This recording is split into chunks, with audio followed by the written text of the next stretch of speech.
What are Eurocentric beauty ideals? Eurocentrism is a worldview that favors European culture over non-Western civilizations. Stemming from that, Eurocentric beauty ideals favor European genetics over non-Western features. Society places Eurocentric beauty ideals on women and gender minorities' appearance from birth. These features include having a thin and tall body, blonde hair, blue eyes, slim body, having light skin, thigh gap, perfect size chest, big butt, big boobs, like tiny waist, of course. thin, like Barbie built. Usually it focuses on thin bodies, especially white bodies. and a really narrow perspective of what a woman should be. Eurocentric beauty ideals negatively affect everyone.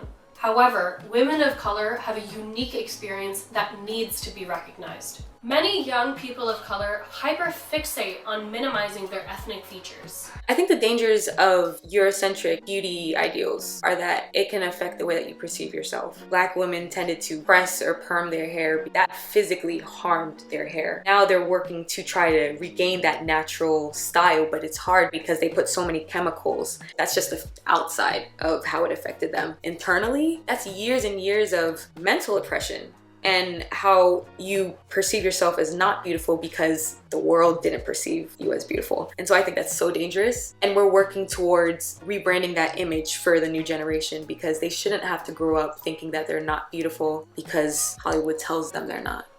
When I would see Eurocentric beauty standards portrayed in TV and film, blonde hair, blue eyes, slim figure, I wasn't represented in that category at all. So it made me wonder, am I valuable? Eurocentric beauty ideals have affected the way that I see my hair. I mean, growing up, we would always perm or straighten my hair, which left me being 12 having dead hair because we would perm it and straighten it so much. So it definitely took years of self-reflection and being honest with myself of accepting my natural hair to get to the point that I am now.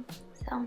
Well, the Eurocentric beauty standards have affected me in a little bit different ways. I mean, I have a lot of Eurocentric traits like blue eyes, blonde hair, but I am not thin. I have never been thin. I always thought like, I'll be happier if I was thinner. For so long, I would punish myself for eating or think like, oh, I don't need to eat this because like I could stand to lose some weight, or forcing myself to do exercising that wasn't good for me, wasn't good for my body or my mental health in order to sort of fit into this beauty standard. I also think Eurocentric beauty standards really affect trans people especially, and the way that they are supposed to look and the way that gender is supposed to look is a very white concept and forces people to sort of exist in these boxes that they're not meant to exist in. I've really only started a self-love journey in the last 3 years. A lot of coming around to self-love came out of like the body neutrality movement and the people I follow on TikTok even. Just having a space, a video app where I could see people who looked like me was so relieving and so easy to see that if other people can see themselves as beautiful, if other people who look like me can exist and be happy, that means that I can do the same thing. And I think my younger self would be very proud of me in my journey, but I also feel like I have a lot more to go, but I'm excited to see where it takes me. The dangers for me, I feel like, were hating myself. Like self-hate, it ran so deep. I didn't want to be black. Like genuinely, I was like, I just want to be a normal girl. And what I saw as normal was like white, like soft, like silky long hair that didn't grow towards the sun but cascaded down my back instead. I wanted the opposite of me at the end of the day. That mindset is very toxic to grow up in, and that took me a long time to like learn that that wasn't right. I chose to go on this journey with myself, and I have to be patient because it's not an everyday consistent thing. I just realized like I'm gonna be in this body forever, so might as well learn to love it as it grows. Thank you so much for sharing. I really resonated with that. When I was young, I told my mom I wanted to be blonde hair, blue-eyed named Annabelle. Yeah. Isn't that fucked up? Yeah, that's so much No, fun. for real. I get it. This needs to change. Eurocentric beauty ideals stem from painful places. Please take care of yourself. Links for self-help resources can be found in the caption or in the bio. The power of words. There are many terms and phrases used to ostracize and oppress women of color and gender minorities. Backhanded compliments like, "You're pretty for your race," is othering.